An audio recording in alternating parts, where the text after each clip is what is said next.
Sit and wait now, you might save 20 odd £1,000 on a house price, but if your monthly payment in 8 months' time is going to be £250 a month dearer than what it is now, you're not actually going to make much of a saving at all. No, that's a fact. That's a So, fact. sometimes sitting on your hands and waiting to see what happens isn't actually going to be a good thing. Whereas you can secure something now on a mortgage to buy a property now, anticipate and expect that sort of correction. But if you're looking to buy a long-term home, then it doesn't matter. It's going to be irrelevant to you. It'd just be a short-term bit. But I think that's just something. I think that's interesting to share. Sitting on your hands isn't necessarily always the right thing to do.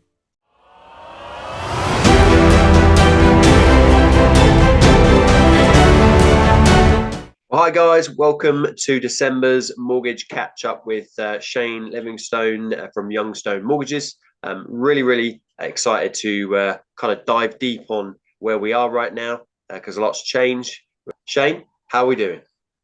Yeah, morning, Alex. I'm very well. How are you? It's very much an interesting time, especially with the base rate increase yesterday. We're starting to see a lot of things happening. So it's an interesting time. We're finding buyers are being more cautious. They're just holding off. They want to understand and know what's going on before they then jump in and make their decision. I see. There's a lot of doom and gloom being bandied around. So funny you say that. I was literally just looking at my phone here, and you see all the top stories. These are, the Bank of England policy. Interest rates 14-year high. The Bank of England hikes by 50 basis points, will continue to respond forcefully if needed. I mean, check that one out for a little bit of fear. Yeah, it's it's really difficult because if you look at the economy, you've got economy shrunk again last month, which was not expected. Okay. Because you have Black Friday and things like that, but the economy shrunk in terms of retail sales and things like that. ONS put those statistics out. The increase yesterday was pretty much expected. Yeah. And all these sort of things are now sort of priced into the markets and so on, and also forward pricing for rates moving forward. Yeah. I think what's still interesting from our point of view is, even though trackers and variable rates to a lot of people seem quite risky, and they are, make no bones, they are risky. Yeah. There's still quite a discrepancy between a risky variable rate and a secure fixed rate, and that difference is still quite marked. And you then got to look at, well, what are they predicting for rates and what they think is going to happen to rates, and what's that difference look like in terms of a fixed rate and a variable rate. Yeah.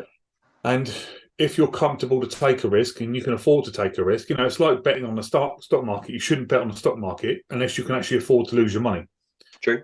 It's mortgages, not to that same level, but you are playing with a house, right, or property. So there are risks you can take, but ultimately you can still always jump ship and fix. Yeah. It's not the same type of thing where you're looking at losing. You could fix a mortgage at any point, pretty much. But yeah, it's quite interesting to see it like this, and it hasn't been like this for a very, very long time. We're at 3.5% now over base. It was a 50 basis point move yesterday. Yep. As you say, which was predicted. Yeah, to obviously help curb inflation. And they seem to be very confident to be able to get the inflation down from circa 11% right now to 2% in the not too distant future. What's your viewpoint on that? Yeah, I think obviously I'm not an economist. I am just I am a mortgage advisor. However, we have to keep a close eye on it. Yeah. And what is happening, and there's a lot of reports out there that inflation is expected to drop sharply. Yeah, I did see that. And you really are going to see that squeeze. So you've got people that are unfortunately coming out of long-term or short-term fixed deals that are going to see a massive increase in their monthly payment. Yeah. You can mitigate it to a certain degree. You could look at extending your term out and doing a few other things. That's a good tip. Ultimately, you're still going to see an increase in payment no matter what you do. Yeah. I would say for 99% of people. Yeah. And that's just what's going to happen. So that's going to mean less money in their pocket. Mm-hmm. So that's going to be less money spent. And that's how obviously they're going to look to then drive and control inflation. Less discretionary spending, less lifestyle spending, Yeah. and more people cutting their cloth accordingly and cutting back on all those what some people call luxuries. Absolutely. So it's going to be interesting. It's going to be interesting in the housing market. You're in that side of things. Obviously, it affects us as well, and you're already starting to hear conversations about house prices. It's becoming a more frequent conversation with people. Yeah. And I come back to our last Zoom call that we had, where we discussed, projected falls in house prices. And really, that's the increase that you've seen in house prices over the last 12 to 18 months, just being corrected back down. So I saw a report today. House prices now are what they were at this point last year because that increase has gone. Oh, I see. Okay. So if you're a homeowner, it's all relative, ultimately. Yeah. If you own a £300,000 house and it's decreased by 10%, for argument's sake, down to 270, but you're looking to move on to a 500 grand house, and that's also had the same decrease. Yeah. That's a larger decrease compared to the price of your property. So it's all relative, ultimately. I think the challenge and the more difficult part is for first-time buyers, which is the people at the bottom end of a chain that you need coming onto the ladder to move everybody else up. I think that's more of a challenge. Because it's getting harder with obviously the deposit amounts that are required, loan to value, the rates available at those higher end loan requirements. And also you'll start to see some lenders adjust their affordability models because of what's happening with rates and cost of living and inflation. So they're lending less money based on your salary than what they would have done necessarily 12 months ago. Okay. So your borrowing power is being affected as well. So although house prices are going to adjust down, what you can actually borrow is also going to adjust down. With someone looking to buy a home, he's concerned about the market, pulling back and dropping. But my question to him was, are you looking at this from a 2-year time horizon, or are you planning to be in this property for the next 5, 10, or 15 years? And the answer was long term for him. So we immediately then came to the same conclusion and agreed that he's going to ride it out anyway. He's not going to realize his losses. It's only if he sells the property in 18 months' time will he then be at a loss. So it's interesting, these conversations that we're having. I think, as you say, if it's long term, then they're okay. Okay. I think it's good to speak to a professional, because that person came to me because they'd spoken to parents and family and they had that, hold on. Yeah. But actually, is that the right thing to do? But if you're buying your home, it's going to be your long-term home, even a medium term. So if you consider that's going to be your home for 3, 4, 5 years, then you're still going to ride out that price correction. Yeah. Again, something we mentioned last time, generally speaking, you get a correction and then house prices then rebound and grow and go and go and go and keep going back up and just strengthen each thereon. And this correction is so healthy for the market. I mean, it was so strong for so long. So we needed to have this breather. But it's something that people need to adjust to. These rates. I was looking at the interest rates, from 1985 through to today, and you see the peaks, and then you see the absolute dive down in 2009 through to last year, and you just see that very, very, very. I mean, it was so low for so long, but now 3, 4, 5%. People, the masses, will get used to this new set point over time, but it's just going to take a little bit of time for people to adjust. Yeah, I mean, absolutely, I agree. You've got high rates at the moment, and they're going to continue. That's going to happen. I was reading another report this morning from economists, and they think the base rate's going to go up to 4.5% at its highest. Third of February is the next one, isn't it? Yeah, that's the next announcement. So we have some respite for January, and then from there it's expected to then come back down again and settle at a level of about 3%. Okay. There's the general belief is, and I'm not an economist, this is all coming from press and trade press and things that we see, that you're not going to see interest rates as low as they have been for a very, very long time, if at all. Yeah. The age of cheap money is gone. It's going to be back to, in inverted commas, normal sort of rates moving forward. The average interest rate used to be around 5.5%, 6%. As you mentioned, timeframes from 2009 until earlier this year. That's the best part of 13 odd years. That's half a generation. I know.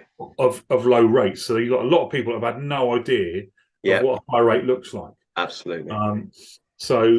And that's just, it's going to go back up. It's going to be 5% at some point in the future, moving on and continuously. But I think, if we talk about the rate increase from yesterday in particular, it was priced in, it was expected.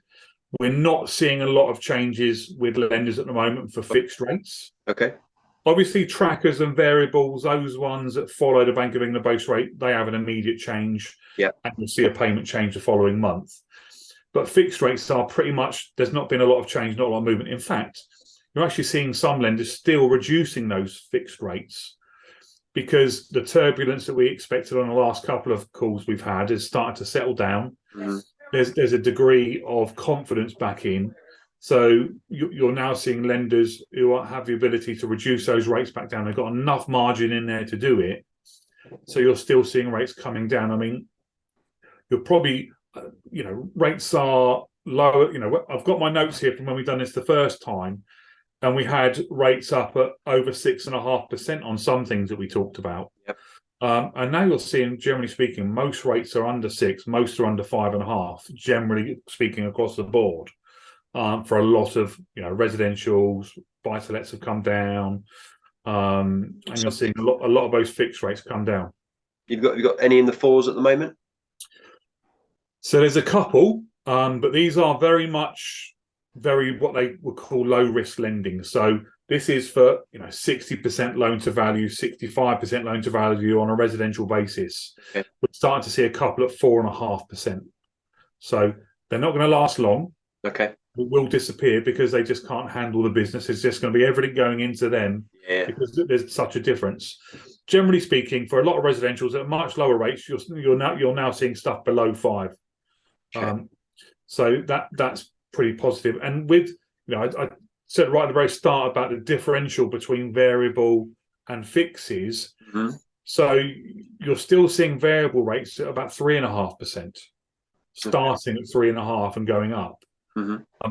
So I mean that will change again. I'm sure some of the variable rates don't do an immediate change. They'll do a change at a quarter. So those rates will probably disappear. But you're probably going to see those variable rates up at around 4%. So there's still a good difference if it's a large enough mortgage. Yeah, I see. To make it look attractive. Yeah. So, well, it's good news that things are still sort of calm within the markets post that 0.5% increase. And as you say, it was highly expected. So therefore, it wasn't a shock to the system. I think really you're going to see these rates for the next 12 to 18 months. I think you're going to see some increases again moving forward. But then I think once inflation's under control, obviously that's all down to government, economy and economists. Yeah. But generally speaking, with what we see in the trade press and things like that, most people are predicting rates will then come back down again to a level, but not the level that we've seen previously. There's just going to be a new norm, and that's got what you've got to accept and what you've got to look at, and then work, accordingly within those parameters. But yeah, it's still moving. As I said, you've got a lot of people that have decided to sit on their hands and just wait and see what happens. Sometimes that might be right, but not necessarily all the time. So hard to time the tops and bottoms of these markets. Yeah, but I think the housing market in the UK is a resilient housing market. And there'll always be activity and there'll always be demand, because ultimately, without being political, because this goes back over many, many years and decades, the previous governments, current governments, they've never built enough houses, and they're still lagging behind what the demand is for housing in this country. So you're always going to have a demand for people wanting to buy houses, and you're always going to have a demand for people wanting to buy houses as investment properties to rent in the private sector, because the demand is there and there's not enough property. So it's always going to be like that, because the governments aren't building enough houses. Yep. Yep. And I say it again, history has shown that property does stay ahead of inflation. So it's definitely a great asset class for us to be involved with, and to protect our capital. So that's something really to take in and run with. Yeah, absolutely. You got that phrase, haven't you? Safe as houses. There you go. That's it. So when do you stop for Christmas? New Year's Eve. That's right, Christmas Eve. Christmas Eve. New Year's Eve. Yes. You are hardcore. So Christmas Eve, yeah, okay, and then you're back in January. No, I've got a couple of meetings in between Christmas and New Year, but it's really scaled back. So I'm not working normal hours. It's just really scaled back. Yeah. And then back to normal 2nd or 3rd of January, whatever the first working day is. I've got no idea at the moment. I'm just so yeah. The one of the hottest days for people looking at property is Boxing Day. Yeah. And so we're going to make sure all of our properties that we got for sale are looking their best and available for people to view on that day, so as in they can get themselves mentally primed to move in the new year. I really find that quite strange, Alex, because I've been doing this a long time. You've been involved in this a long time, and every year you see a slowdown in houses and property coming onto the market, because people get to a point where they're not going to move before Christmas. Yeah. So you see a slowdown of stuff coming on, but as you said, everyone starts looking at houses. I want to move in the new year. That's what my goal. I want to, but there's less to choose from if they look on that day. I find activity for us starts to pick up probably the start of January, first 10 or so days of January. Mm-hmm. Right, I'm ready to move. Houses on the market now, not before Christmas. Yeah. House is going on now. New year, new house on. I want to move now. Yeah. So people are looking over Christmas, but if you'll get more starts to come on in January. Yeah. Well, a lot of people goal set. A lot of people, making plans with the family and stuff. And there's something about a new year. It's fresh. It's there's an opportunity, and so that's why we see that kick in January. Yeah.